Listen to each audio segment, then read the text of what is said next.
Hi all. Kerala pollution control ബോർഡിലേക്ക് junior scientific assistant വളരെ പ്രധാനപ്പെട്ട ഒരു തസ്തികയാണ്. ഉടൻ തന്നെ നമുക്ക് നോട്ടിഫിക്കേഷൻ പ്രതീക്ഷിക്കാവുന്ന ഒരു തസ്തികയാണ്. കാരണം മറ്റൊന്നുമല്ല, കാരണം ഇതിന്റെ റാങ്ക് ലിസ്റ്റ് 2023 ഡിസംബറിലാണ് പബ്ലിഷ് ചെയ്തത്. അതിന്റെ കാലാവധി ഈ വർഷം കഴിയും. നിലവിലെ പി എസ് സിയുടെ പാറ്റേൺ മാറുന്നതനുസരിച്ച് ഈ ഒരു എക്സാമിനേഷൻ ഈ വർഷം മധ്യത്തോടുകൂടി പ്രതീക്ഷിക്കണം. കാരണം ഒരു റാങ്ക് ലിസ്റ്റ് തീരുമ്പോൾ തന്നെ അടുത്ത റാങ്ക് ലിസ്റ്റ് വരുന്ന രീതിയിലാണ് ഇപ്പോൾ കേരള പി എസ് സി സിസ്റ്റമാറ്റിക്കായിട്ട് പോകുന്നത്. അതുകൊണ്ട് തന്നെ ഈ ഒരു എക്സാമിനേഷൻ വളരെ ഇമ്പോർട്ടൻ്റ് ആണ്. പ്രത്യേകിച്ചും സയൻസ് ബാക്ക്ഗ്രൗണ്ട് ഉള്ള ഉദ്യോഗാർത്ഥികൾക്ക് വളരെ പ്രധാനപ്പെട്ടതാണ്. അപ്പോൾ നമ്മൾ ഇന്നത്തെ വീഡിയോയിൽ ആർക്കൊക്കെയാണ് ഈ ഒരു പോസ്റ്റിൽ അപേക്ഷിക്കാൻ പറ്റുന്നത്, എന്താണ് ഇതിന്റെ മാനദണ്ഡങ്ങൾ എന്നൊക്കെയാണ് പൂർണ്ണമായിട്ടും ഡിസ്കസ് ചെയ്യാൻ പറ്റുന്നത്. വളരെ പ്രധാനപ്പെട്ട ഒരു തസ്തികയാണ്.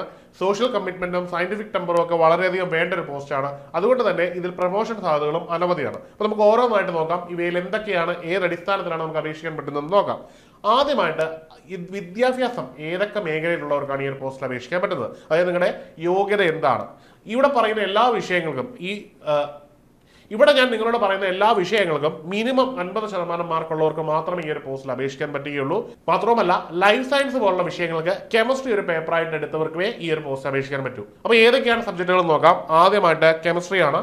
കെമിസ്ട്രിയിൽ നിങ്ങൾക്ക് ബിരുദം ഉണ്ടെങ്കിൽ, നിങ്ങൾക്ക് 50% കുറയാത്ത ബിരുദം ഉണ്ടെങ്കിൽ ഈ ഒരു പോസ്റ്റിലേക്ക് അപേക്ഷിക്കാൻ കഴിയും. ഇനി എൻവയോൺമെന്റൽ സയൻസ്, നിങ്ങൾക്ക് 50% കുറയാത്ത മാർക്ക് ഉണ്ടെങ്കിൽ നിങ്ങൾക്ക് അപ്ലൈ ചെയ്യാൻ കഴിയും. മൈക്രോബയോളജി, നിങ്ങളുടെ മാർക്ക് 50% മുകളിലാണെങ്കിൽ നിങ്ങൾക്ക് അപേക്ഷിക്കാൻ കഴിയും. ബയോടെക്നോളജി, ഇനിയും ലൈഫ് സയൻസ് ഞാൻ പറഞ്ഞതുപോലെ തന്നെ കെമിസ്ട്രിയുടെ ഏതെങ്കിലും ഒരു പേപ്പർ സബ്സിഡറി ആയിട്ട് പഠിച്ചിട്ടുള്ളവർക്കും ഈ ഒരു പോസ്റ്റിലേക്ക് അപേക്ഷിക്കാൻ പറ്റും. ഇത്രയധികം ആൾക്കാർക്കാണ് അപേക്ഷിക്കാൻ കഴിയുന്നത്. അപ്പോൾ നമ്മൾ മനസ്സിലാക്കേണ്ടത്, ഒരു വലിയ പോസ്റ്റാണ്, അപേക്ഷിക്കാൻ കഴിയുന്നവരുടെ എണ്ണം പരിമിതമാണ്. അതായത് ചെറിയൊരു സ്ട്രീമിലുള്ളവർക്ക് മാത്രമാണ് ഈ ഒരു പോസ്റ്റിലേക്ക് അപേക്ഷിക്കാൻ കഴിയുന്നത്. വളരെ പ്രധാനപ്പെട്ട കാര്യമാണ്. അപ്പോൾ ഇതിന്റെ എക്സാമിനേഷന്റെ പ്രായപരിധി എത്രയാണെന്ന് നോക്കാം. നിലവിൽ, അതായത് നമ്മൾ ഇപ്പോൾ എടുത്തിരിക്കുന്ന അവസാന നോട്ടിഫിക്കേഷൻ വിശദവിവരമാണ്. അവസാന നോട്ടിഫിക്കേഷൻ പ്രകാരം 18 വയസ്സ് മുതൽ 36 വയസ്സ് വരെയാണ്.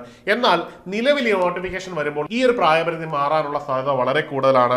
കാരണം പുതിയ ഗവൺമെന്റ് തീരുമാനം പി എസ് സി അംഗീകരിച്ചു കഴിഞ്ഞു. അപ്പോൾ സ്വാഭാവികമായിട്ടും പുതിയ പ്രായപരിധിയായിട്ടുള്ള 40 വയസ്സായിരിക്കും ഒരു പക്ഷേ ജനറൽ കാറ്റഗറിയുടെ പ്രായം എന്ന് നമ്മൾ പ്രതീക്ഷിക്കണം. നിലവിൽ അവസാനം വന്ന നോട്ടിഫിക്കേഷൻ പ്രകാരം 18 വയസ്സ് മുതൽ 36 വയസ്സ് വരെയായിരുന്നു. ഇനിയുള്ള നോട്ടിഫിക്കേഷൻ അത് മാറാനുള്ള സാധ്യത വളരെ കൂടുതലാണ്. അപ്പോൾ SC ST OBC കാൻഡിഡേറ്റ്സിന് ഈ പ്രായത്തിൽ നിന്ന് പിന്നെയും ഇളവ് ലഭിക്കും. OBC വിഭാഗങ്ങൾക്ക് 3 വർഷവും SC ST വിഭാഗങ്ങൾക്ക് 5 വർഷവുമാണ് നമുക്ക് ഇളവ് ലഭിക്കുന്നത്. അപ്പോൾ ഇനി പറയാനുള്ളത് പഠനത്തിന്റെ കാര്യമാണ്. വളരെ ഇമ്പോർട്ടന്റ് ആയിട്ടുള്ള ഒരു കാര്യമാണ്. ഇത് വളരെ സിസ്റ്റമാറ്റിക് ആയിട്ട് സയന്റിഫിക് ടെമ്പറോട് കൂടി നടത്തുന്ന ഒരു എക്സാമിനേഷൻ ആണ്. അതുകൊണ്ട് തന്നെ നല്ല ഡെപ്ത് നോളജ്, ഈ പറഞ്ഞ എല്ലാ വിഷയങ്ങളും കൊളാബ് ചെയ്തുകൊണ്ടുള്ള ഒരു നോളജ് അനിവാര്യമാണ്. അതുകൊണ്ട് തന്നെ മുൻവർഷ ചോദ്യ പേപ്പറുകളും അതുപോലെ തന്നെ പി എസ് സിയുടെ മാറിയ പാറ്റേൺ നാം മനസ്സിലാക്കി പഠിച്ചില്ലെങ്കിൽ ഈ ഒരു പരീക്ഷയ്ക്ക് നല്ലൊരു മാർക്ക് സ്കോർ ചെയ്യാൻ പറ്റുകയില്ല. മാത്രമല്ല, ഈ ഒരു പോസ്റ്റിന് വേണ്ടി നല്ല കോമ്പറ്റീഷൻ തന്നെ ഉദ്യോഗാർത്ഥികൾ എഴുതും. കാരണം ഈ ഒരു പോസ്റ്റിന്റെ സാലറിയിലുപരി ഈ ഒരു തസ്തികയ്ക്ക് ഒരു വലിയൊരു ഡിഗ്നിറ്റി ഉണ്ട്. ആ ഒരു ഡിഗ്നിറ്റി കണ്ട് തന്നെ ധാരാളം ഉദ്യോഗാർത്ഥികൾ ഈ ഒരു പോസ്റ്റിലേക്ക് വരാൻ ശ്രമിക്കുന്നുണ്ട്. അപ്പോൾ കൃത്യമായൊരു പഠന മാതൃക ഉണ്ടെങ്കിൽ മാത്രമേ ഈ ഒരു പോസ്റ്റിൽ നല്ല റാങ്കോട് കൂടി നമുക്ക് കയറാൻ കഴിയുള്ളൂ. ആദ്യത്തെ റാങ്ക് കിട്ടുന്നവർക്കായിരിക്കും ആദ്യത്തെ പ്രൊമോഷൻ കിട്ടുന്നതെന്നുള്ളൊരു പരമാർത്ഥം നമ്മൾ ഓർത്തിരിക്കണം. അങ്ങനെ ഒരു നല്ല റാങ്കോട് കൂടി ഈ ഒരു റാങ്ക് ലിസ്റ്റിൽ ജോയിൻ ചെയ്ത് സർവീസിൽ ഒരു വിജയം ഉണ്ടാക്കുന്നതിനായിട്ട് ഏണസ്റ്റ് അക്കാഡമി നിങ്ങൾക്കായിട്ട് ഒരുക്കുന്ന ഒരു പുതിയ കോഴ്സാണ് പൊല്യൂഷൻ കൺട്രോൾ ബോർഡിലെ junior scientific assistant long time batch. അതായത് ഇനിയുള്ള നീണ്ട സമയം നമ്മൾ കൃത്യമായിട്ട് യൂട്ടിലൈസ് ചെയ്ത് കഴിഞ്ഞാൽ ഈ ഒരു എക്സാമിനേഷനിൽ നല്ല റാങ്കോട് കൂടി പ്ലേസ് ചെയ്യാൻ പറ്റും. ഒരു ലോങ് ടൈം എന്ന് പറയുന്നെങ്കിലും വളരെ പെട്ടെന്ന് കടന്നു പോകുന്നൊരു സമയമാണ്. അപ്പോൾ പെട്ടെന്ന് ഈ ഒരു കോഴ്സിന് ജോയിൻ ചെയ്ത് പഠിച്ചു തുടങ്ങുക. ഇന്ന് തന്നെ റാങ്ക് നിങ്ങൾക്ക് ഉറപ്പിക്കാവുന്നതാണ്. അപ്പോൾ ഈ കോഴ്സിനെ പറ്റിയും ഈ വീഡിയോയെ പറ്റിയും നിങ്ങൾക്ക് വിശദമായി അറിയണമെന്നെങ്കിൽ താഴെ കാണുന്ന ഗൂഗിൾ ഫോം ഫില്ല് ചെയ്യാവുന്നതാണ്, അല്ലെങ്കിൽ ഈ കാണുന്ന നമ്പറിൽ ബന്ധപ്പെടാവുന്നതാണ്. അപ്പോൾ മറ്റൊരു വീഡിയോയുമായി നമുക്ക് കാണാം. Good bye.